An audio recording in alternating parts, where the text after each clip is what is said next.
Nation. I'm Trace Rolko. Welcome into the Sons of UCF Live. Look, it's Adam and Mike. Hey, guys. Yeah, I don't know what to do. I haven't seen the three of us haven't been in the same sphere in a long time. This feels good to have the band back together again, getting that ramp up to football season started. I can't wait. I like that new open, too. How about that, Mike? Yeah, it was pretty impressive. Yeah, I liked it. And something seems a little different. Is this Trace that we're talking to? Who is this guy down there? I haven't seen him in a while. It says Trace Trulko on the screen. I mean, he wrote his name on there. It says Trace. What is it? It's been a couple of days. Refreshed, renewed from vacation. A little goatee action. How about that? A little unshaven look. What do you think? Or hair? A little fun with Monster the Barber, my new best friend this afternoon out at his shop. So he says he does miracles, Trace. I got to tell you, he says he transformed lives. I mean, transforming lives. I didn't know he was a tattoo artist as well. Looks good though. No tattoos. No tattoos. Don't get Robert started on that. I had to respond after Mike had the whole start, bench, cut, and then some people were grading. I got graded third in enthusiasm and energy or excitement or entertainment or something like that. So I can't have that. I mean, you're top of the charts right now. Yeah. I mean, I feel like I don't know what I'm going to do at this point. I mean, I need to respond somehow. I have a bit of a head start, but you'll get there soon. Looks like. Whatever I can do to try and compete with you. I mean, if it's a hair competition, you're going to win that on the start, the bench, and the cut. I think so. I haven't got a haircut in like 4 months, so. Well, neither are we just going to show our hair for the first 10 minutes of the show? I mean, mine's a little bit messy right now with the hat area there, but yeah, that's fine. Good. So what's going on? We're hoping to join one of our fans out at Ladies Night. They're wrapping up out at the Nicholson Fieldhouse. We hope to have Missy join us, and a good show to get us back in the groove. What was it like not having? Well, Mike joined you while I was away towards the end of one episode. You had some guests fill in. Yeah, a lot of fun. It was obviously a lot of good banter between Austin Camden, a current player, seeing him interact with his former teammate Kalia Davis, his current teammate Tyler Paul. I learned a lot about Tyler and Austin, much of which is I don't know if they actually play football because they have time to play tag and they have time to play ping pong and they're eating a lot of food. I don't know when they actually play football, but I assume it's often. But no, it was a different show, but it's good to see kind of the energy of those guys getting together and really just cool to talk to Tyler Paul. Trace, I know you were out at Britt's birthday party this weekend. You know, the things that he's helping to put together with his Big Man, Big Heart campaign and the Brits Bunch organization that Jan founded. It's such a cool story, you know, for a college kid to have that sort of self-awareness and that, you know, that kind of ability to give back to the community. So it was cool to see that, cool to get a chance to feature that from a show perspective. But we missed you guys. I mean, Mike hopped on at the end. And that was fun. You missed my top 5 Austins, which I thought was a winning segment, but it was a good time. But I'm glad that the band is back together. And we did our podcast live. Well, not live, but we recorded a video version of it too. So it kind of got me back in the saddle a little bit. And now Trace got to get back in it. Well, how about we do that by talking about watch lists? You know, Mike, I know it's one of your favorite things. Yes. You know, if UCF players were not named to watch list, though, wouldn't that be upsetting? Today, Ryan O'Keefe, Bolitnikoff Award watch list, best wide receiver. Isaiah Bowser, Johnny Richardson, Doak Walker Award watch list. I believe, Mike, just 73 names on the Doak Walker Award watch list. Just 73 have made the cut. Right. And those are the only guys you have to watch. Don't worry about watching anybody else. So for our receivers, only watch Ryan O'Keefe. You don't have to bother watching anybody else. At least we have 2 running backs. I didn't go through the 70 because if it was 73. If it was like 20, maybe I could have done it. How many other schools have 2 guys on the running back list, though? That's a pretty good sign, at least. I like Mike goes through the list, but doesn't know how to answer his own question. But he still asks it, though. Yes. Posing the difficult question. Then 1 week from today, AAC Media Day, they're going to be virtual again. If I can swing it, I'm going to hop on, Commissioner Mike Oresco, coaches throughout the day. UCF's players to be there with Gus Malzahn listed as TBA, to be announced. Who do you think it ends up being that's there with Coach Malzahn? Imagine perhaps some of these award watch list guys. Yeah, I think you go safe. You get a Bowser in there. You probably get a Sam Jackson, and then give me a defensive guy. Maybe get Montalvo. Was it last year? Was it just Big Cat? I don't remember who went last year. But usually you take an offensive guy. Dylan. And I think it was Dylan and Kalia. All right. Cool. Well, that was a bad sign for both of them. So let's send some guys that are probably not going to get a lot of playing time and send a couple, give them some FaceTime, whatever, answer some questions. But we don't need any of the big-time guys go on there. And maybe there's a curse. So let's take it easy with that. Well, it's virtual, so they're not going anywhere, Mike. They're probably going to the conference room. So we should be safe. No travel involved. They should be good, hopefully. And then, Mike, you're very busy on the social media today. Oh, my goodness. What happened here? Oh, my goodness. This deluge, and you caused volume a stir shooter over here. My goodness. By questioning uniform reveals and all of that. I borrowed for a poll question this week, something our friend Brian Peterson sent out. What are we most likely to hear or see first? New uniforms, overwhelmingly over starting quarterback. I disagree. I think we're going to learn that starting quarterback before we learn anything about uniforms. I don't think we're going to get uniform reveals until game week. Yeah, all we know is Eric DeSalvo made mention that the uniforms won't be too terribly different, but the way they reveal them will be different, something he believes has not been done before, which leads me to assume there's some logistics involved. There's something they have to sort of plan. I don't think this is walk a guy out on a catwalk, right? So I think you may be onto that one, Trace. I think the starting quarterback may be known. I guess the only caveat here is who will it be known to? Will it be known to us in the world, or will it be known just to the team at that point? So that may be the only catch there. But from what DeSalvo is mentioning, sounds like some sort of a big, spectacular, different kind of reveal, which obviously I imagine has some tentacles involved in it. Well, I don't think we're going to know which combination we're going to wear for week one until probably Tuesday night, right? Usually they do it a couple days before. But this sounds like new uniforms. They have some certain reveal for it. You could get that a couple weeks in advance, I think. And the quarterback thing, I don't know if it's going to be announced. What Gus said, maybe the last scrimmage, which is probably 2 weeks before kickoff. I think the uniforms come out first. All right. That's how you vote. I saw Lonely Bumblebee mentioning the Big 12. Remember when Cincinnati, after the announcement of going to the Big 12, ran out onto the field with a Big 12 flag? UCF starting to show that Big 12 logo across campus on banners and such. How much prominence do you think the Big 12 logo gets inside the stadium on opening game? It'll be somewhere. I mean, it's already on the wrap. I see the coaches already wearing it on their sleeves of their shirt. Curious if that holds during game day attire, if that's on sideline attire or not. I'm sure it'll make an appearance here and there, throughout. Look, it's got to be tricky, right? Because obviously I think they want to be respectful to the American and they want to, tip their cap and thank them for everything. But I do think you want to start pointing towards the future, which is the Big 12. So I imagine it's sprinkled in someplace. I don't know how prominent though, but if it's on the shirt sleeves, then we're talking.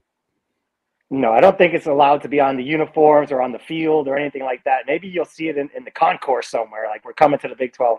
But I don't think anywhere you're going to be able to see it on TV. I don't think the American will allow that to happen. What's your question of Mike Oresco if you had opportunity to ask him something? Of course, he'll make a very lengthy opening statement and filibuster. He'll take about 3 questions. It'll be some national media. Perhaps Chris Fini of The Athletic will be joining us shortly. But what's your question to Mike Oresco if you get opportunity? I'd say in hindsight, do you wish you had done more around the 2017, 2018 UCF team to potentially lock them in or to support them better through that journey? How good of a golfer are you? Because that's probably what you're going to be doing soon. Because this conference is not going to be around for much longer. And if it is, nobody's going to care. Wow. Mike, okay. Time of death in the AAC, 8:09 p.m. on Thursday. You're declaring the end of the conference. They just absorbed a lot of schools, though, so there could perhaps be a new lifeline for the AAC. But to be fair, which conference will be alive at that point? I think that's the challenge. Is there's going to be like 2, 2.5, or 3 at that point. So to be amongst the carnage probably is going to be more of the norm than it will be the other side. Mike, what's your question for the Cows head coach? I believe they're slated last on the program for the day, which seems appropriate. Yeah. I have no questions for the Cows. How do you plan on winning 2 games this year? How do you plan on not having UCF overtake your stadium by the end of the season and having your fans all lose interest? I don't know. I don't follow the Cows. It would be very interesting to have Mike on this day-long Zoom that airs on ESPN Plus as well. Let's talk a little more college football with Chris Vanini, a former guest here on the Suns Live, senior writer at The Athletic. Chris, welcome into Suns Live. Yeah, thanks for having me. I subscribed to The Athletic, and I found interesting your July 1st column. The headline, Big Ten adding USC, UCLA, further ruining the charm we love about college football, which brings me to this question. Do you find yourself in a little bit of a challenge here? Professionally, this is very exciting. However, personally, maybe disappointing, all of the changes going on. Yeah, no, I don't like it. I didn't like it when it happened a year ago, just in several instances, because it's July and I want to talk about football. And this is now 3 years in a row where we're going into media days and preseason talking about everything but football. 2 years ago, we were talking about COVID. Last year, we were talking about COVID and realignment. Now we're talking about realignment again. I want to get back to preseason excitement that the season's here. And we don't get that anymore. This is now a year-round sport where we're talking about these things that are bigger than the sport itself, like realignment, and it's just kind of a drag. I don't like it. I mean, I got to report on it and got to do stuff about it, but I don't like it. Well, awkward follow-up question, Chris. So in terms of realignment, though, since the USC UCLA news, what's been the most surprising thing to you about everything that's happened since then? Is there any one or two things that has really surprised you about where we are right now? Not really, because these are things that take time to decide. You know, there's a lot of panic when the news first drops. But after the dust settles, after a few days, you realize these things take a little bit of time. They're decided at the presidential level. In the Power Five, you have grant of rights agreements, so it's a lot harder to get out compared to the Group of Five level. That's why the movement is much quicker at the Group of Five level. Not surprised Notre Dame hasn't made a decision. Not surprised the Pac-12 is still waiting to see what happens. You know, they decided to start the beginning of their TV negotiations. So they had a 30-day exclusive window with ESPN and I think Fox to get a sense of how valuable they are. And that comes up in early August. So by then they'll have kind of a financial idea of what they want to do, go to the Big 12, do something else. We don't know. So I'm not surprised because at the Power 5 level, it takes time for these things to happen. I'm going to cross out all my questions that I had here because you don't want to discuss realignment anymore. So let's break down the I'm doing radio every single day being asked about it. It's part of the job, I know. Let's get into the AAC then. This is our last year in there, last year for Cincinnati, last year for Houston. I think those are the three favorites going in. You got to pick it right now. What's the championship game? I say Cincinnati versus Houston, but I don't feel very confident in that at all. I have Cincinnati as the slight favorite over Houston to finish first. UCF right behind there at number 3. Feels like there's a clear 3 teams at the top of the league once again. But you know, Cincinnati's got to replace a lot, but they've been recruiting extremely well. Luke Fickell's still there, and I at least I trust him at this point until I see him lose their conference game. What's your question about UCF that you hold them back, not in the title game? Quarterback. You know, obviously they've got a lot of skilled position, running back, receiver, experienced offensive line, and all that. We just got to see what the quarterback play looks like. Is Mikey Keene the guy? Is Plumlee the guy who kind of fits in Gus Mills on the offense theoretically? You just kind of got to see the quarterback play. That's always determined Gus Mills on teams. You know, when he was at Auburn, they either had the right quarterback or they didn't. That doesn't mean it doesn't have to be Cam Newton every year. You know, they made a really good run with Nick Marshall at quarterback. So it's just finding the right guy. And I got to see first if they have that guy. Chris, what do you make of the job that Gus has done in his short time at UCF? Obviously, Frost, Heupel set a lot of standard, but Gus has come in and really energized the fan base. The future of college football is kind of the slogan he's using. What do you make of the job Gus has done? And are you surprised at all at how well he's kind of clicked here in Orlando? Yeah, he has really changed the dynamic of the program. Obviously, helped them get into, you know, the Big 12 pretty quickly there. I was unsure because he had planned to step away from football after Auburn, take a year off, maybe do some media. The UCF job comes open. You wonder how much is he putting into this? You know, is he going to have the effort or is he still, you know, taken some time off mentally. And no, he's gone in full charge, kind of rebranding the program in several ways. The way they've gone after the transfer portal, like very few teams in the Group of Five have. The recruiting has been very strong, and they won 9 games last year in a season that was pretty ugly at times. I think people kind of forget nationally that UCF, had a good season overall considering all the injuries. People kind of forgot about them early on, and then the end of the year comes, you beat Florida in the bowl game, you're like, that team won 9 games. I didn't quite realize that. So I think he did a really good job there, and he seems pretty happy there, and I think he's definitely got things going back right in the right direction. We may not want to address it, but we have to be realistic. The last couple of coaches were here for 2 years and 3 years. If Gus has an undefeated season or a nice run, a New Year's 6-game win, and schools come calling, do you think he really wants to just stay here and build something forever? You believe him? Or do you think he'll follow the money?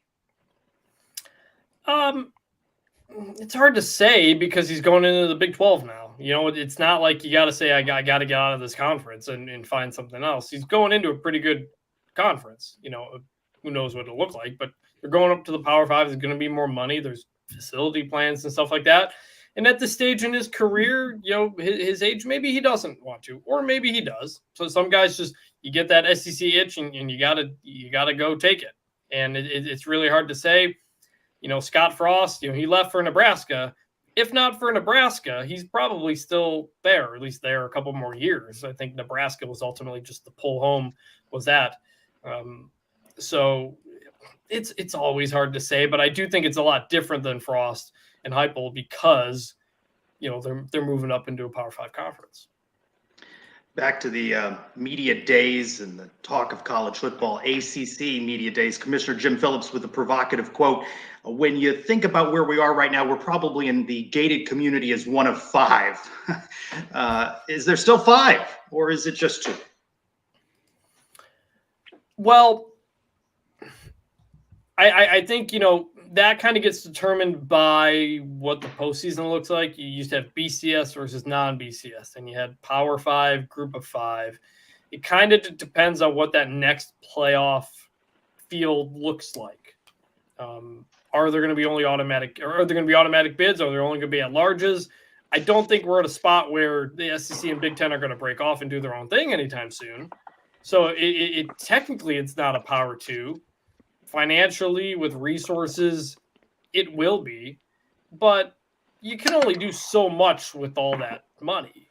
In many ways, it might be more appealing to be in a weaker Pac-12 that you can win, as opposed to a 20-team Big Ten that you can't win. I think so. I don't think the Pac-12 is going away. I've had some commissioners say to me, like, it's really hard to kill a conference. Even the Big East survived. It became the American, but it still survived. So I think we stay with 5, at least for this next round of TV rights to kind of go the next 6 years or so. Well, yeah, let's talk Pac-12, Big 12. Your colleague at The Athletic, Stuart Mandel, sort of floated an idea of these 2 conferences should merge, right? Let's put them all together. Maybe that's the best thing possible. Then news comes out through Pete Thamel, other sources. Hey, that's not going to happen. Sounds like that's not on the table. So now you still got these 2 entities, Big 12, Pac-12, frankly, in a staring contest, right, at this point, Chris. So who's really in a position of power here, in your opinion? Is it the Pac-12 trying to cobble together their 10 teams and move forward with their media deal? Or does the Big 12 have the option of maybe grabbing some of those schools and taking the power? In your opinion, who's in that power position right now? I think the Big 12 is in a better position, but not by a lot. The idea of a merger, I never got a sense it was really all that interesting to the Big 12, because I think their thinking is, why take all the Pac-10 teams if you can just take 6 that you want instead, and you don't have to take the dead weight, essentially. And that's what the Big 12 is hoping. They're hoping they can convince 4 to 6 of those Pac-12 schools to make the jump. On the Pac-12 side, you're thinking some of these schools, academics are a big thing. A lot of those Big 12 schools are not quite there culturally, academically. There's a lot of different stuff. A conference with California and Texas is going to have some issues. And I think the money is probably not much different either way, no matter which league you go in. So ultimately, do you decide there's safety in numbers in the Big 12? Is it better to go create a 16-team Big 12 and feel safe there, or is it better to stay with the Pac-10, add some teams or whatever, and hope you stick together? With the uncertainty of Oregon and Washington, that makes it pretty tough. They're going to go to the Big 10 if they can get that invitation. Anybody would. And the Big 12 is in a spot where it doesn't really have any major brands anymore. It lost its 2 major brands. The Pac-12 still has some brands out there, and that's what makes it ultimately more vulnerable, because you're not quite all together the way the Big 12 is. You mentioned the TV contracts playing a big part in this. When are we going to start seeing a streaming company get involved? Everybody's talking about Fox and ESPN running all of college football. What streaming company is going to be the first one to jump in? Well, we know Apple TV Plus has been interested in the Big Ten. I don't suspect they're going to get the Big Ten, but they're probably going to get NFL Sunday Ticket, and they've already got some MLB. So of all those streaming companies, they've really made the biggest push so far of all of them. Peacock's had, some baseball, a Notre Dame game here or there, but Apple's really been going for it. I'm really surprised. Well, and you've also got Amazon. Amazon has the NFL Thursday night game, so that's a possibility as well. I'm surprised we haven't seen Netflix do more, especially considering their recent numbers that have not been great with subscribers. Sports are a way to get subscribers, and they've not really, reportedly made a push on a couple things, but they don't seem to be going it the way Apple is. I don't know if it's going to happen anytime soon. I don't think any of the big conferences want to do it at this point, because linear TV is still the number one way people watch games. But something to watch, probably in the next 5 years. Want to get your reaction to the NCAA Council endorsing the concept that would eliminate the blanket rule prohibiting transferring more than once. Yeah, this kind of didn't get as much attention last night when it came out. Everybody kind of focused on the transfer windows, and I read it, and I was like, does this mean anybody can transfer any time now? I'm pretty sure that's what this means. It was like one line in the press release with very little talk about it whatsoever. But it turns out it's actually a really big deal. Now guys will, this will probably get approved in August. Now players will be able to transfer anywhere they want any year. Now there's going to be a limit on that. The windows are going to shorten the period of time you can do that. So that's a pretty big change. Now, there are some people who say it's not. You've had people transfer twice, transfer 3 times already. They put in waiver requests to the NCAA. They frequently get them. So maybe it's not that big of a deal. But I do think it opens the door now and gets the idea on players' minds more that they can transfer whenever they want. There is not universal support for this. We've already seen some coaches pretty upset about it. The numbers say that the more often you transfer, the less likely you are to graduate.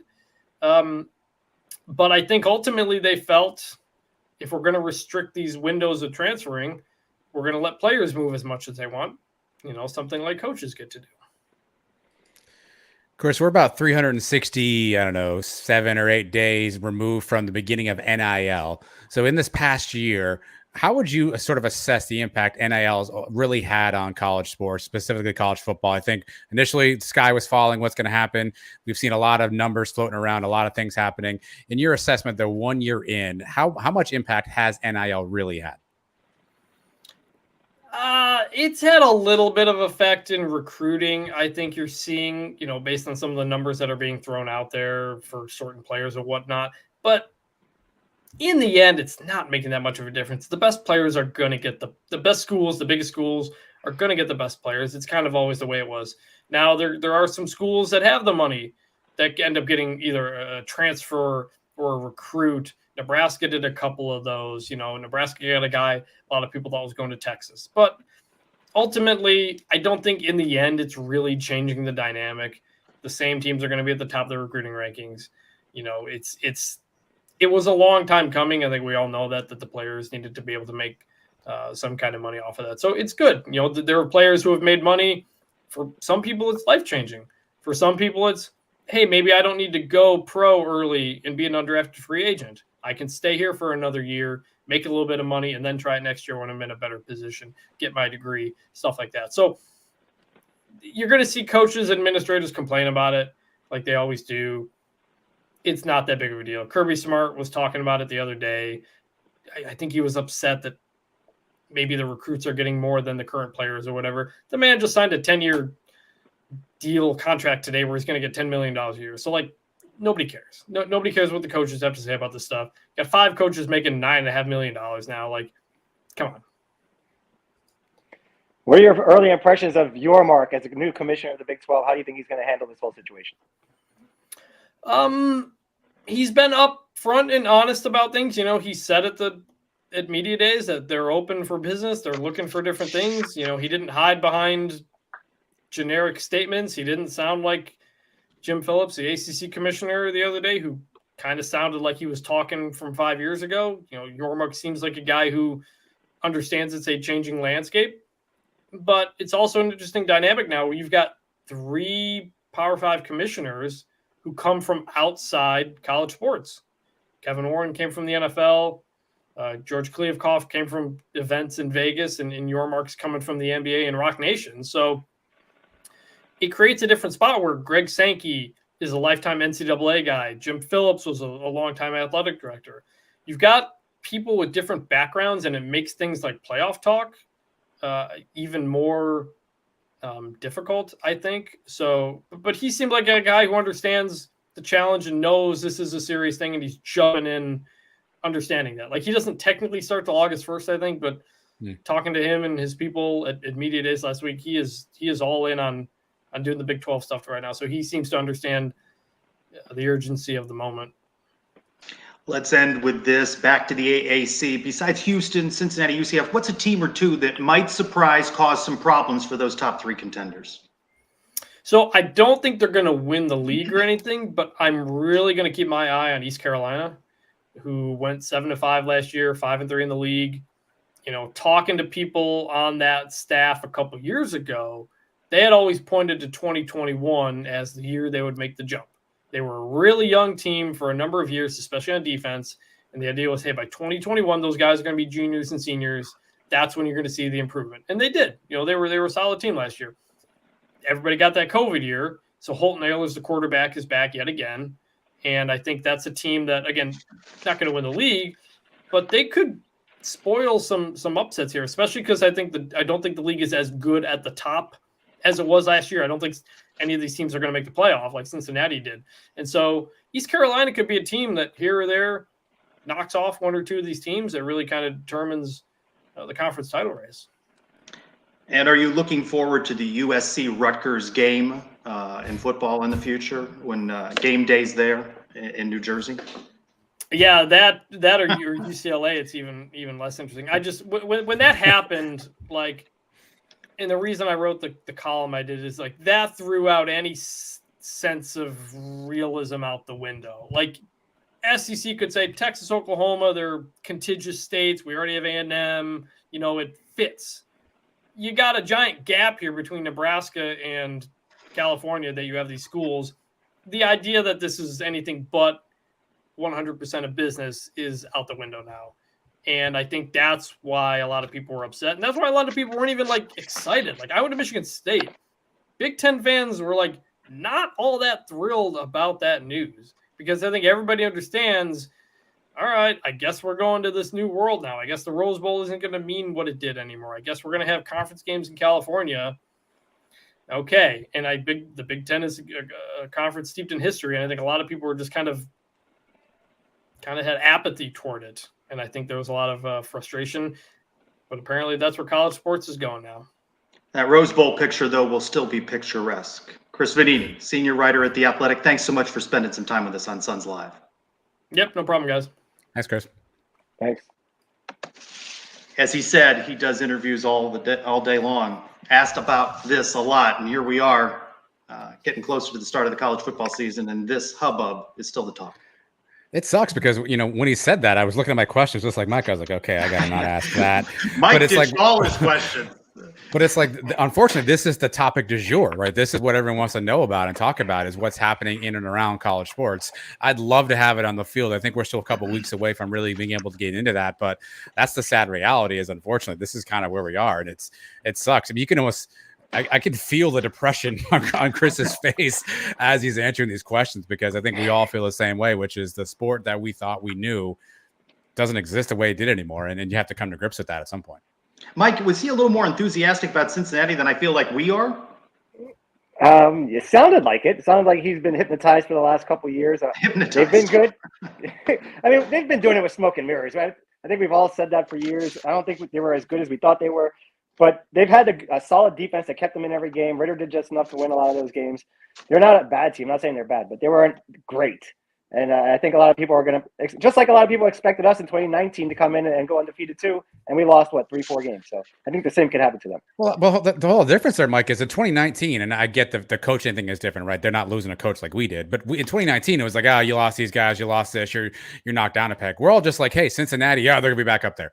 And even Chris says in his answer, well, they lost a lot of guys. Well, who's playing in those guys' places, right?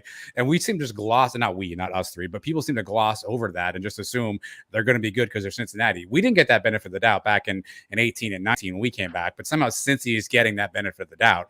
And I don't know if it's just because we were louder than Cincinnati is about it, but it seems like everybody's just like, they'll be back. Somebody name me the starting quarterback in Cincinnati right now. Is he any good? Does anybody know? But that's not what we talk about. We just talk about, Luke Fickell's there. They're recruit. They're going to be fine. And we don't look at the details. But we got picked apart heavily when we were in that same cycle, which I think Mike's got a solid point on the brainwashing from that standpoint.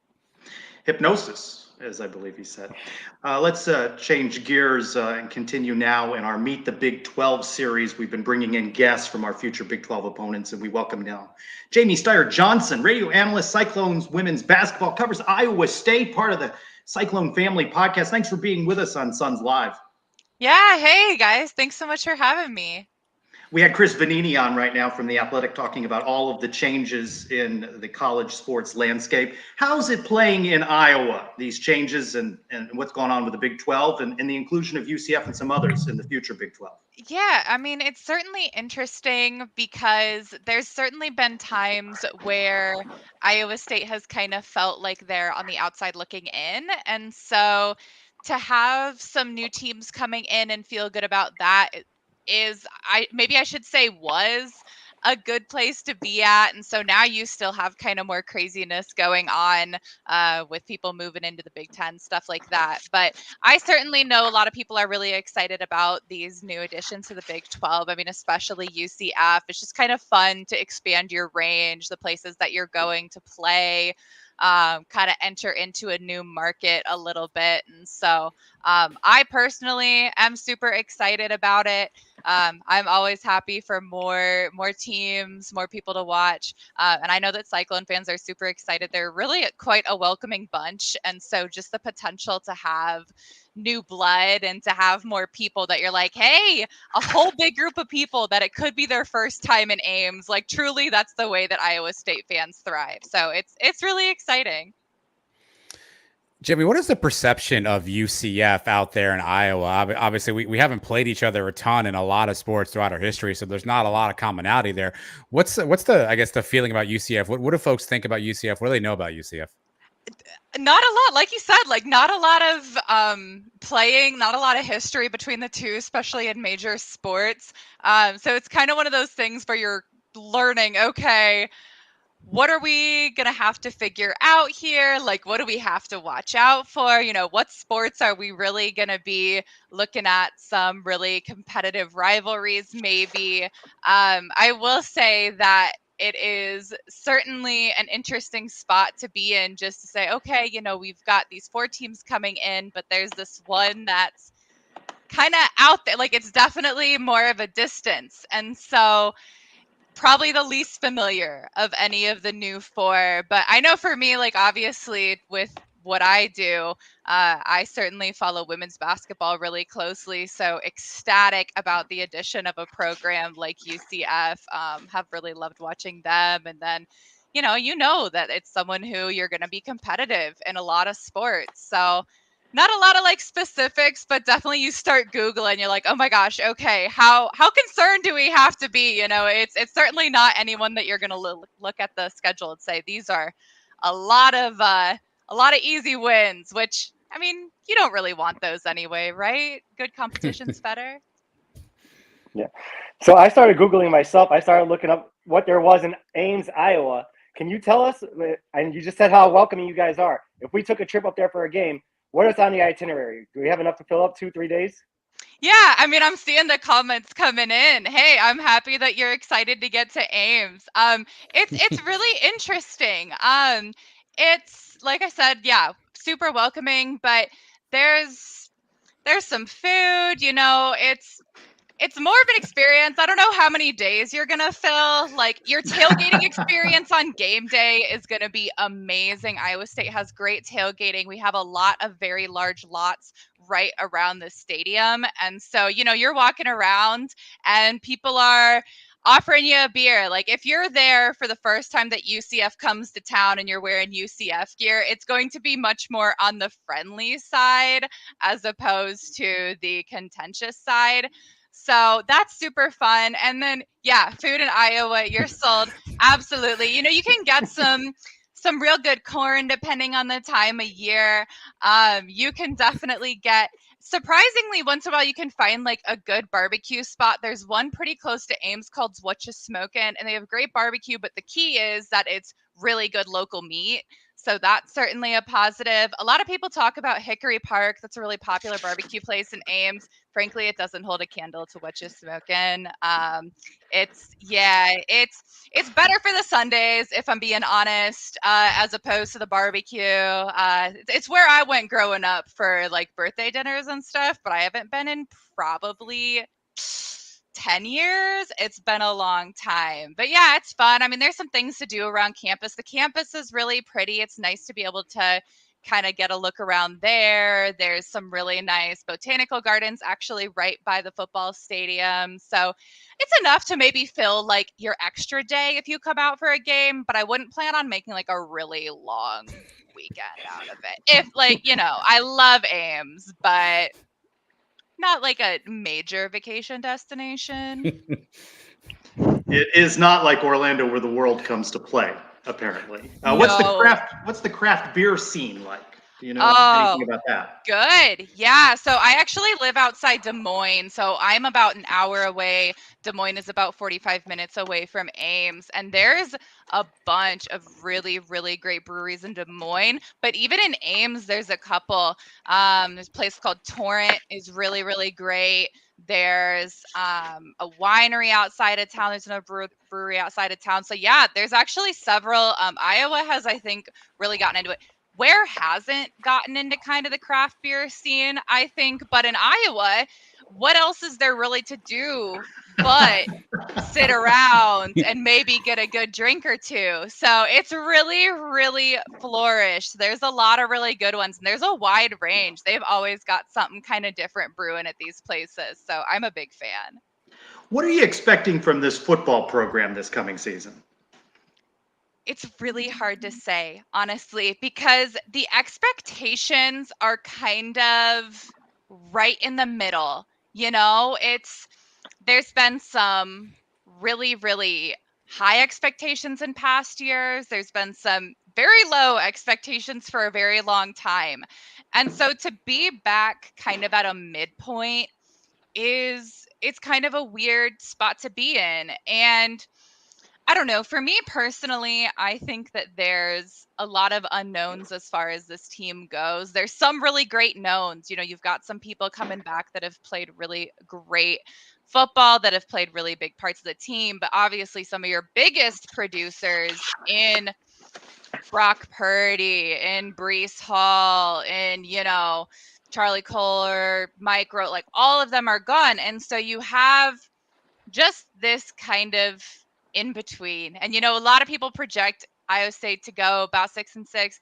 That feels about right. And so you have the opportunity to really overachieve, of course, but you also have the ability to really underachieve. And so I think sticking at about the average, at about the expected would be good, because last year certainly a lot of people felt like you underperformed. And so to kind of get back to a midpoint, to feel like, okay, we lost some of the best players that we've ever had in Iowa State history, and to come back and say, yeah, we're staying at about 50%. If we can make a bowl game, I feel like that would be great, because you're building on it with more incredible recruiting classes and getting a little bit more maturity behind some of those key roles. Jamie, I also hit the Google button and looked up traditions at Iowa State. So here's some that I found. You can tell me if I'm missing any, if these are good ones. The running of the steps, I guess, for the students when the student section opens up, and there's some sort of a tornado siren. Can you clue us in on those traditions? Anything else that we missed or we need to know about? Yeah, they're super fun. So when they let the students in, obviously it's kind of a mad dash. It's not ticketed seating. So certainly a little bit of a rush there, which, students are all for kind of having a little bit of competition there, of course. But the tornado siren is really cool. It's something they've been doing for quite a while now. They do it to start out the football games, and they have, like, they did a whole graphic for it. They have it start going off. It's actually a little bit disconcerting when it's stormy out, which has happened several times. But you get a whole message of, this is a cyclone weather alert. Fans of whatever opponent are encouraged to take cover, blah, blah, blah. So they've really leaned into, like, the nickname and really making something of it. So it's really a cool one. And then as far as other traditions go, I mean, for basketball, they have kind of like a hand crank siren that they do, because I guess they decided that blowing people's eardrums out with like a full tornado siren indoors was not the best choice that they would have ever made, but it's cool. And then, I mean, you've got stuff like the band is really, really talented. They have a bunch of kind of coordinated stuff that they do, which, I mean, what band doesn't? But it's certainly a place where the students like to get involved. The community likes to get involved. Well, just judging by you, I can tell all Iowa State fans are very pleasant and nice, and we're going to get along with you guys fine. But what's the team in this conference that we're not going to get along with? Who are the big troublemakers that we have to watch out for? Oh, that's tough. That's really tough. Obviously, we like to try to get along with everyone, but apparently I miss out on stuff, because all I've seen on Twitter for the past couple weeks has been apparently all this contention between Iowa State and K-State fans, which, like, obviously I know there's some rivalry there, Farmageddon, all that. There's been a lot of discussion that there should be an actual tractor as the kind of trophy for the Iowa State K-State game. So maybe you guys can kind of get on and help us push that. But they've been kind of harsh, and Iowa State fans have been kind of harsh back. So K-State's been kind of with us, but Todd, that's not a bad point. Kansas is an interesting school, to be sure, because you have, on one hand, incredible historic basketball success, and on the other hand, you have football. And there's some people that I think don't know how to deal with, like, going from one to the other. Like, our dear friend on the 10-12, one of my co-hosts, Andy Mitz, is a great Kansas fan. I adore him. But there's a lot that, like, seem to have really high hopes all the time for everything, and take it personally if maybe you point out that it might not be the most realistic to say that you're going to, like, I don't know, go undefeated in football every year or something like that. So there's certainly one that I could see, like, button heads a little bit. Let's end with this. What are the other sports that UCF fans should be paying attention to that Iowa State excels in, competitive in, might win championships in? Yeah, I mean, Iowa State track and field and cross country are amazing. They're probably the sports that Iowa State is the most nationally competitive in. We've had some really incredible runners. Certainly an interesting sport to watch and follow. I'm maybe not, like, clued in enough to really get the nuance of it beyond the fact that I know that they're really, really good. So they're fun. And then as far as competitive this year, Iowa State men's basketball is bringing in one of the best classes in school history after a historic turnaround last year, going from winning 2 teams to going on a deep 2 games the year before to going on a deep run into the NCAA tournament. And then obviously my personal interest is with women's basketball, and they're looking to potentially have one of the best teams in school history. Almost everyone is back from last year's Sweet 16 run, and a couple of really, really major additions. Iowa State women's basketball has always had a little bit of a rough point recently in the post, and we've got a good 6-6 additions. So all those, super, super fun. And then the ones that are, most nationally competitive would be track cross country. Jamie Steyer-Johnson helping us learn a little bit more about Iowa State in our Meet the Big 12 series. Thanks so much for joining us on Suns Live. Yeah, thanks for having me, guys. So great to meet you, and I'm sure we'll see each other soon. Thank you much. Thank you, Jamie. All right, Mike, how does Ames now rank? We've talked about Lubbock and Manhattan, Kansas. But I want to give you a quote here. We have really good local meat. Yeah, I was happy that they have food there. I was a little scared that if I went there, there'd be no food. I mean, she sold me on that one. But the tractor game sounds fun, right? Farmageddon, Mike. Sexy. Armageddon. She takes my tractor. I think it's not like a laid back atmosphere, right? Like you go hang around, have a couple of beers, a nice friendly They are not place. ready for Orlando, are they? They're not ready for Memory Mall. I don't think a lot of people are ready for what they're going to see when they get the heat alone, not to mention everything else going on tailgate wise, but super friendly. I mean, obviously it sounds like they're welcoming, one of the first schools we've heard that said, hey, we're going to say hello to you when you walk on campus. I think Baylor threatened to take our wallets and the Kansas State guy told us to go to some place and get some old Milwaukee. So the most friendly I think I've heard so far. Adam, how's Missy? Yes. Is she there? Do you see her? I don't see any. There's no sign of Missy here. I got no sign of Missy. No sign of Missy. It's hard to troubleshoot live guests like this. I got no sign of Missy. I'll work on that and see if I can get her to log on. I like this message from her. Hurry up. Hurry up, she says. We will hurry up. Go around the kingdom before we open the mailbag, and I talked to Missy a little more. Men's basketball adds grad transfer CJ Kelly, a guard from UMass. Congratulations to softball's Jada Cody, added to the U.S. women's national team, a program first.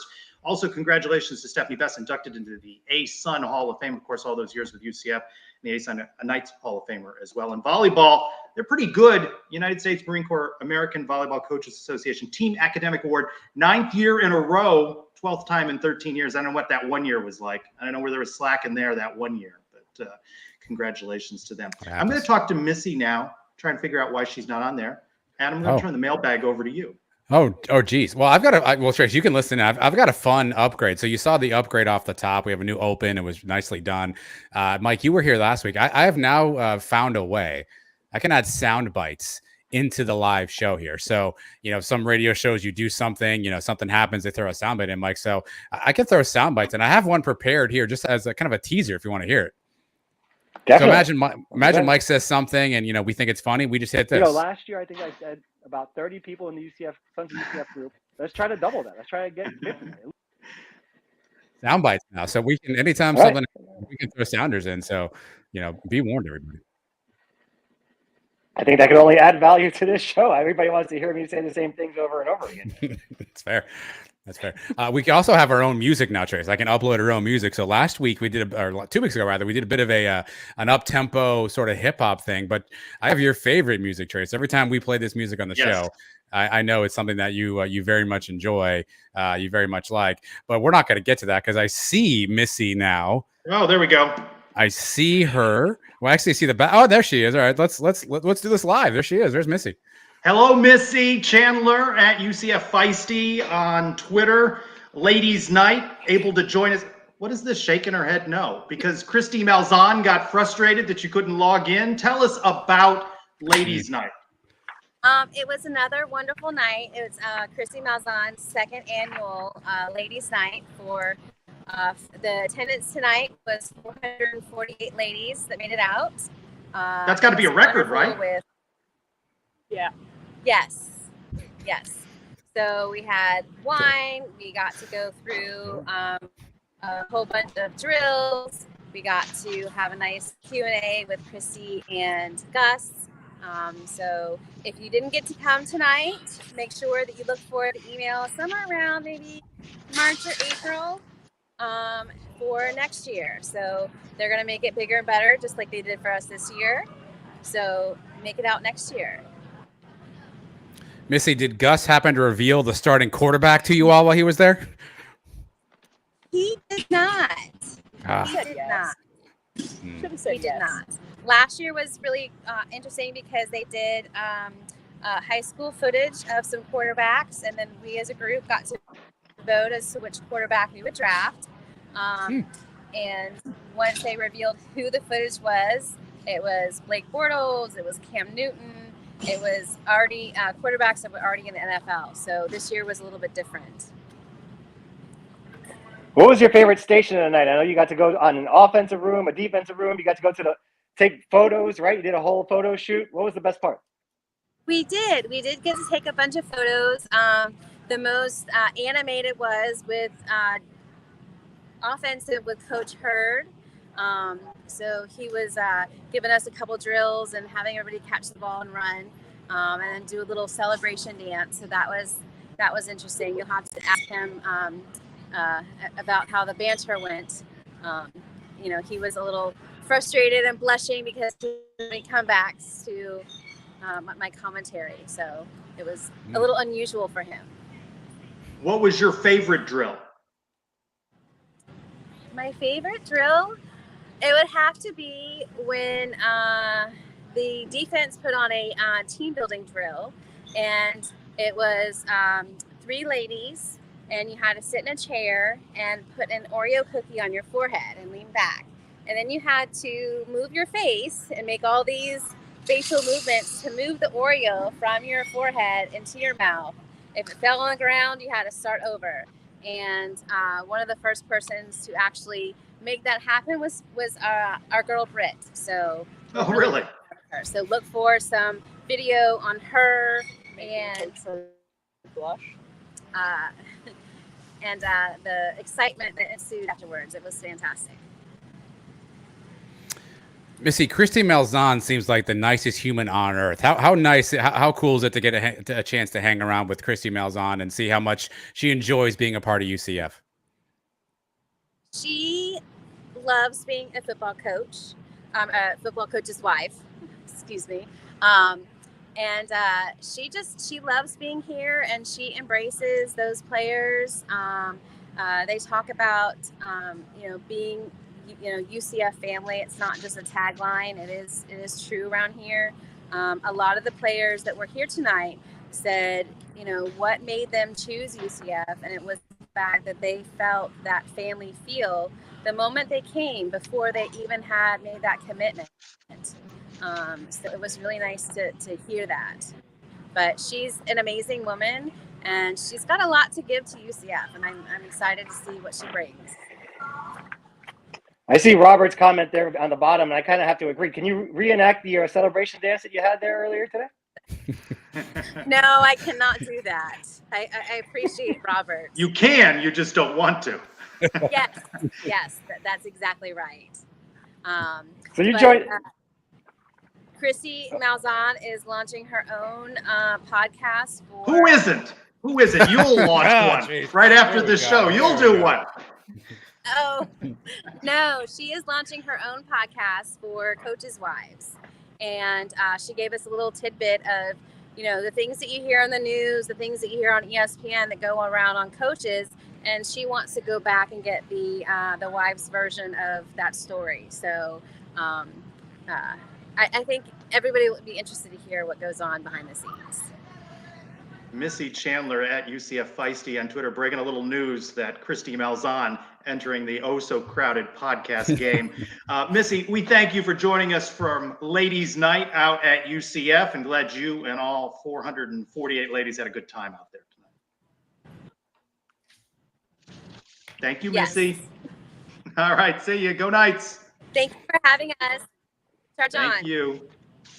Thanks, girls. All right. She's doing a podcast. By the way, when they had trouble logging, I don't know if you can see this. Can you see that? That's a picture sent of Yeah. Christy. Yeah. Yeah. And then when they had trouble logging in, she bailed. This was her reaction to, why are we having trouble logging in? Uh-huh. Yeah, we're much better on the show. Yeah. So she's doing a podcast, Adam. Who isn't, Trace? Who is it at this point? Here we go. All right, what music do you got for that? Well, I know you love the commercial music from the Suns pod. So we've got. Oh, sorry, it's this one. You love that. You love that music. I know it's your favorite. It sounds like the music that you use when you introduce Manscaped. But anyway, at Dolly, very much is. At Dolly_drama says, love you guys. We love you back. Thoughts on this being the last year that UCF could host the conference championship game? Of course, it goes neutral site in the Big 12. I mean, Chris Finini's got Houston, Cincinnati. I think UCF is in a better position than Cincinnati to play Houston. Of course, Houston ducks both Cincinnati and UCF. What do you think about that? One more time, Bounce House hosting a championship game. Yeah, I was bummed when I read that because I guess I hadn't realized that, or that hadn't hit me that this would be the last time. Some of those experiences, having the games on campus, you think about those back-to-back years with Memphis. I know we were a part of a few when Tulsa came to town in the CUSA. So it's kind of a bummer that'll take place. Obviously, these bigger stadiums are great and everything, but I will miss the ability to have that home game and have that advantage. Working your tail off all season long to have it at your stadium. That's a bit of a bummer. I got bummed by that one. Yeah, and we've been pretty lucky. Pretty much every conference championship game we've been in has been at home. We had the one in Tulsa in 2012, and we've had a pretty good record in those games. We lost one at home in 2005, also to Tulsa. But everything else, having that game at home is a big advantage. It's a much easier trip for me to drive up to Orlando than to fly. It's all about you. There it is. There it is. All about it. A lot cheaper. There it is. Yeah, it's gonna suck. But I'll be excited to go to it. I think you can fly Southwest to Des Moines, though. Yeah. You can. Yeah. They have really good local meat. That's a direct quote from our previous guest. Question number 2. Do you think we start the season playing both John Rice Plumlee and Mikey Keene? I think game 1 we see both of them, right? At the same time? That's revolutionary. No, I think at some point we're gonna have that play. What's the wide receiver now? Our former quarterback there, Joey Gatewood. Yeah, we'll see Joey Gatewood in there as well. Do we have to? That'd be a real decoy if they bring him in. At a decoy, yeah. I mean, look, I assume Gus is going to pick his quarterback and go with that. I think my hope is he doesn't do that thing last year with the in and out and moving guys and this and that. I think Spurrier always said if you have 2 quarterbacks, you don't have 1. So, yes, there'll probably some mop up duty for whomever isn't in the sort of that lead position. But my hope is we find a guy, stick to him, and ride it out from that standpoint. Mike at NightFan94. If JRP starts the season as QB1, what's the tolerance threshold for the completion percentage? Winbush lasted a half at 52%. Protect the ball and win. And I don't think it really matters much what his completion percentage is. Right. Yeah. Don't turn the ball over. And if that first game is close, then that's a big red flag. So the Louisville game's week number 2. Whoever's starting should play that whole game, right? And I don't think you're going to see any flip-flop in there. And if you win that one, then you just keep rolling from there. Fun fact, in the one season he played quarterback at Ole Miss, JRP's completion percentage was 52.7. That's your over-under. That needs to be one of your preseason questions. We're working on the Sundays. Last year, Mikey Keene, 63%. Our friends now at the 10-12 network. How big of a jump has UCF seen in recruiting since the announcement they'll be joining the Big 12? I mean, it seems significant, right? We're in the mix for a lot of local talent in that 4-star range. We'd always talked about building a fence around Orlando, and we recognize you're not going to win every battle with a Miami of Florida, but we've said from the beginning, you've got to win those against Pitt and Illinois and Wake Forest, and it seems like we are starting to make some inroads there. We're on the bottom of the top 3 of a lot of guys, so I think that no longer can you hold over our head they're not in a big conference. So I think there is certainly a bit of a juice in the recruiting tail. Mike at V Durago, can we get some content around basketball expectations? No better person to ask about basketball expectations. I got stats. I'm ready. Information on the new transfers. We got CJ Kelly. Let's go to Mike first. CJ Kelly, that says championship to me. That was the final piece right there. My expectations are very low right now. I'll tell you that coming off this last season. We don't know who's on the team. I don't have these guys play. Adam says he has stats. I'd like to hear him, I guess. I got stats. Here we go. So obviously Darren Green, Brandon Mahan, Darius Perry, 3 big scorers last year, right? So we're bringing in a couple guys. Phil Horton, he didn't play a ton last year at Pitt, but in his career, 11-point scorer. He's a 39% 3-point shooter. Darren Green, 38% 3-point shooter. So maybe we've got a shooter on our hands there. Brandon Suggs coming from ECU, doesn't seem like much of a shooter. 10 points a game average, more of a slasher. Maybe he takes a little bit of that Mahan role. And then we got Michael Durr. Did not play a ton at Indiana, only averaged 7 minutes a game, but his last year at the Cows, 8 points, 8 boards, 79% free throw shooter. Seems like a bit of an upgrade maybe over Mbake. The key for me is going to be 2 things. Does Darius Johnson develop? His 3-point shot last year was a paltry 29%. He's going to have to get better shooting from 3. And do we see Ty Freeman make that next step? Again, another slasher, another tweener. But all this is for nothing if we don't play defense. Last year, I think we had guys at times who were disinterested in playing on the defensive side of the ball. If we can play defense, we can get some scoring. We have a lot of scoring to make up for, but I think we give up a lot of points last year. So can this team gel together? How do you play on defense? We've got some shooters. I don't know. We'll see. And this Hendricks kid, you're a 4-star freshman. You never know what you're going to get. Championship. At Scott Wildcat, what fan base, Mike, are you looking forward to fighting with on Twitter the most? Iowa State. They're an angry bunch, those Cyclones, as you could hear from our guest earlier. I really don't fight with anybody on Twitter. I mean, sometimes I'll throw a couple of remarks to the Cows, maybe a Gator remark here and there, but I've never gotten into it with the Cincinnati people. I've never gotten into it with Memphis or any other school really in our conference. So that's not really my thing to do. They seem like all really nice people so far. The Iowa State seems very nice. You probably got to give me somebody that's going to talk trash to me first, somebody like an Oklahoma State maybe. Other than that, I don't really know. Cinemax After Dark. Patrick with witty comment. What's on at that point? Our friend at Brian W. Peterson. All right.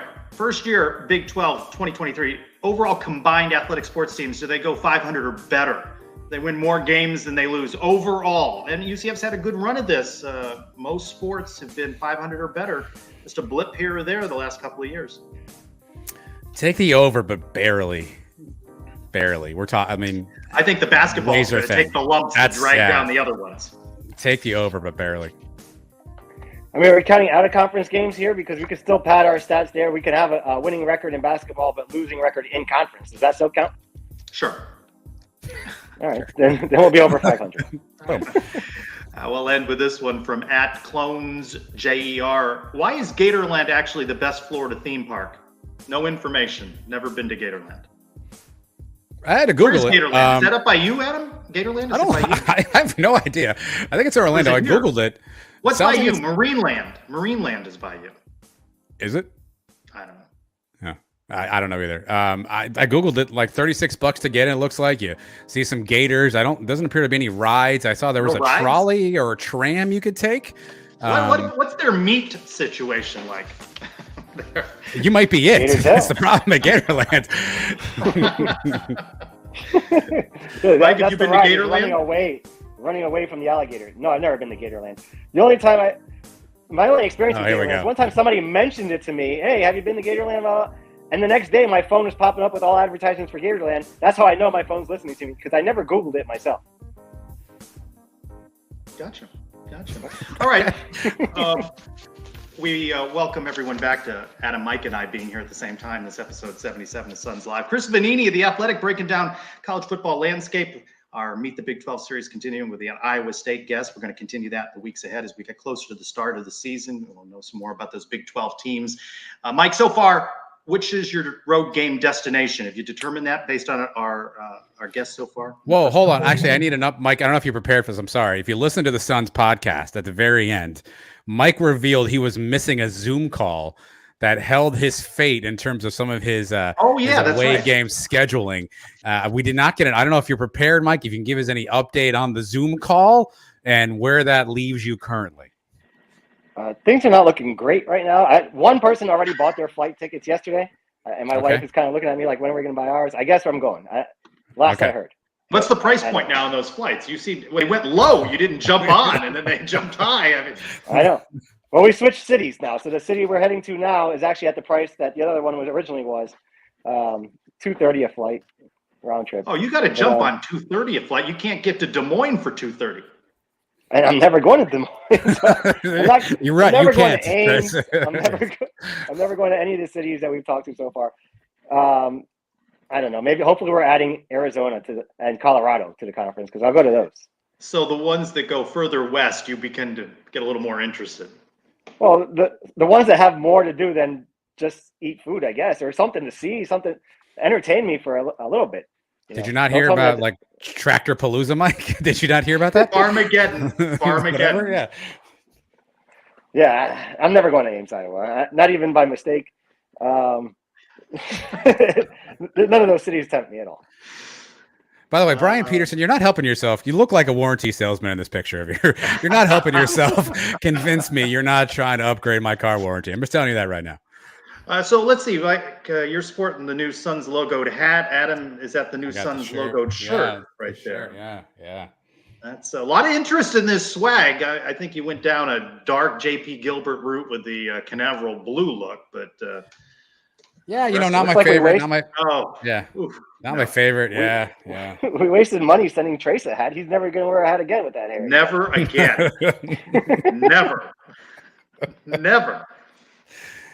Oh man, I have questions. Let's wrap this show up with your question. No, go ahead. Ask away.